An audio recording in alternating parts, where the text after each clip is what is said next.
This video is part 2 on the topic of biblical typology, and once again takes an unusual esoteric approach. Bear with me as we explore. In the movie The Matrix, Neo's journey bears many hallmarks of Christianity and prophecy. He is the chosen one, the reluctant hero, the savior, and the one who will lead his people to freedom. In order to do that, he must sacrifice himself and rise from the dead. Does this character sound familiar to you? Neo is not here to save anyone from sin, and his purpose has nothing to do with bridging the spiritual gap. Instead, Neo arrives to release us from ignorance and delusion. The Matrix trilogy is remarkable for the breadth and depth of its religious references, not just its references to Christianity. In comparing the Matrix and the Bible, we see that the name Neo is a clever anagram for one, O-N-E, equating to Jesus, the so-called chosen one. Morpheus, as his name suggests, is the god of dreams. The character Trinity completes the Trinity, as in the Holy Trinity in the Bible. Thomas Anderson is Neo's real name. It means Son of Man. The biblical equivalent is Doubting Thomas in John chapter 20, one of the 12 disciples. Son of Man is a title used by Jesus. Cypher equates to Lucifer and refers to himself as the messenger. Lucifer is referred to as the messenger in 2 Corinthians 12 verse 7. After 72 seconds analogous to 3 days, Neo rises again or is resurrected. Jesus dies and resurrects after 3 days. Nebuchadnezzar is the name of Morpheus' ship and also a character in the book of Daniel. If you look closely at the plaque, you'll see the inscription Mark 3 number 11, which directly relates to the New Testament Mark 3 verse 11. And unclean spirits, when they saw him, fell down before him and cried, saying, "Thou art the Son of God." All the cars in the film have a symbolic relevance. Let's have a closer look at their license plates. Morpheus' license plate, DA203, relates to Daniel 2 verse 3.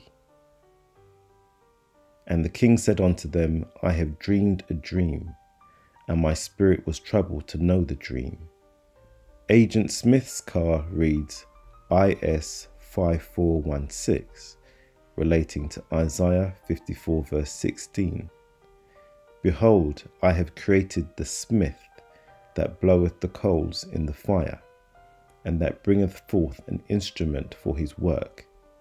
And I have created the waster to destroy. The epic car chase with the villainous twins, their car registration is DE2852, relating to Deuteronomy 28 verse 52. The city in the film is called Zion, which relates to the biblical Jerusalem. I always make reference to the significance of the numbers in the Bible, in particular 3 and 12. Here are some additional observations in the film. 101 is tied to Neo being the One. 303 tied to Trinity. And the number 12 is significant of the timing of key events. From a biblical point of view, these numbers have an astrological connection that I will cover in a separate dedicated video. Lastly, Neo enacts a typical Superman role whilst coming out of the phone booth. Please see Typology video number 1 on this. The names of the ships are also significant. They relate to pagan gods, religions, biblical characters, and mythological weapons. So let's get back on topic. In Typology Part 1, we saw how the events and stories of the New Testament Jesus was based on certain Old Testament characters. In the same way the Matrix heavily quotes on the Bible, the New Testament heavily quotes on the Old Testament and reuses the text. Approximately 12% of the New Testament consists of citations or direct quotes from the Old Testament. The authors try to validate and authenticate the New Testament by maintaining the textual connection with the Old Testament. Here is a high-level summary of the verses copied.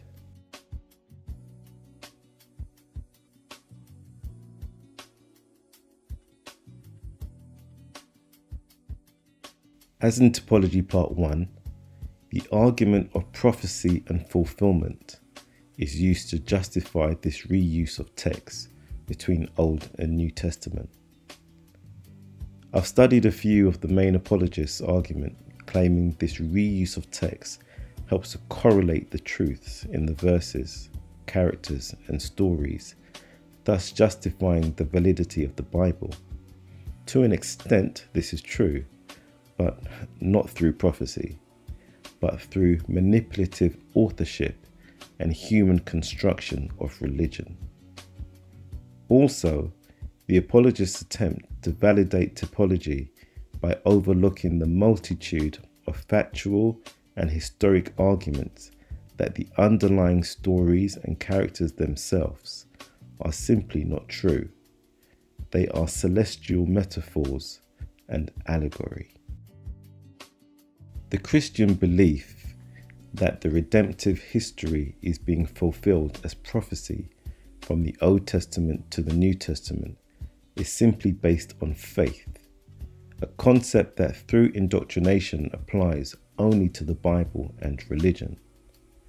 Many of us, myself included, were told to have faith and simply believe rather than go in pursuit of truth, facts, history, science, syncretism, astrology, logic, and reason. There is little to no need to deeper analyze the parallel verses. On a macro level, it can be shown that there is no divine prophecy by answering these 3 questions. Who really wrote the Bible?